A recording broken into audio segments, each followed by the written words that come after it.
Bonjour, moi c'est Cynthia. Bonjour, moi c'est Cécile. Bonjour, moi c'est Justine. Et aujourd'hui, le 8 mars, pour la Journée internationale des droits des femmes, on va vous parler de nos parcours.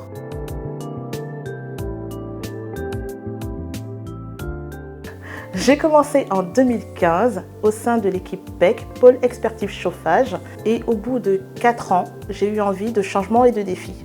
En 2020, forte de mon expérience chez ISTA, je me suis formée et je suis actuellement formatrice interne. Avant d'arriver chez ISTA, j'ai suivi une formation d'ingénieur, puis j'ai travaillé pendant 4 ans dans un cabinet de conseil en organisation et management. Je suis aujourd'hui directrice performance et opérations chez ISTA France. Je suis arrivée chez ISTA il y a environ 2 ans et demi et j'ai rapidement eu l'occasion d'évoluer vers ce poste dans lequel je m'épanouis pleinement aujourd'hui. Je suis arrivée en 2017 en tant que chargée de déploiement. J'avais la responsabilité de planifier les chantiers de compteurs d'eau et de chauffage. En juillet 2023, j'ai pris le poste de coordinatrice déploiement, c'est-à-dire que j'avais une équipe également de 13 personnes qui menait à bien également toute la partie installation des compteurs d'eau et de chauffage. Finalement, le poste que j'ai occupé quand je suis arrivée chez ISTA en 2017, je suis devenue du coup le manager de cette même équipe et j'en suis très fière.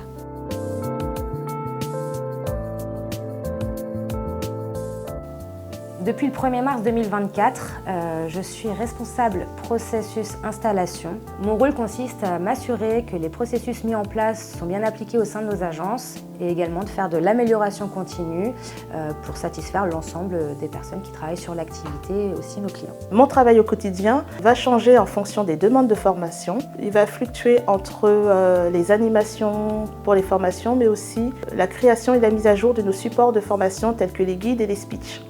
Donc je suis aujourd'hui directrice performance et opérations chez ISTA. J'anime une équipe d'une dizaine de personnes, des responsables de processus qui ont pour mission d'assurer la performance de nos processus métiers et la satisfaction de nos clients.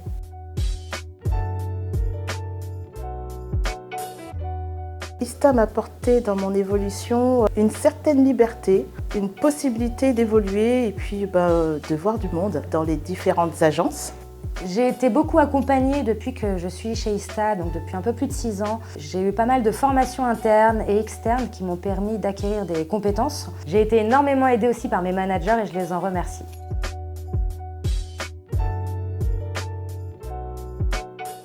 La cause féminine que j'aimerais porter, c'est l'acceptation de soi et le « je peux ».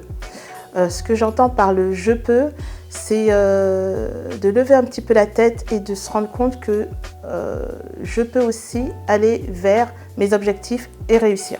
Aujourd'hui, je voudrais parler d'une cause qui me tient particulièrement à cœur, la violence faite aux femmes par leurs compagnons ou leurs ex-compagnons. En 2023, il y a eu 103 féminicides et je vous encourage à contacter la ligne 3919 si vous vous trouvez dans cette situation. C'est une ligne qui est dédiée justement à ces victimes de violences conjugales. Ce que je défends avec passion, c'est l'égalité des chances. Pour parvenir à cette égalité, je pense que nous devons agir à plusieurs niveaux. Tout d'abord, dès l'enfance, il ne faut pas limiter les choix des enfants à certains métiers. Il est essentiel de combattre les stéréotypes et de ne pas stigmatiser certains métiers à un genre. Pour prendre mon exemple personnel, j'ai fait une école d'ingénieur et je constate encore aujourd'hui que seulement un tiers des étudiants sont des femmes en école d'ingénieur.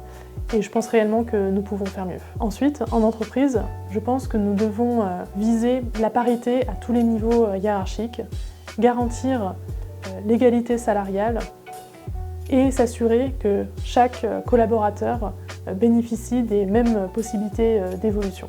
Je suis fière de travailler dans une entreprise qui prône cette égalité et dans laquelle je n'ai jamais ressenti le besoin de me demander si j'aurais eu un traitement différent si j'avais été un homme.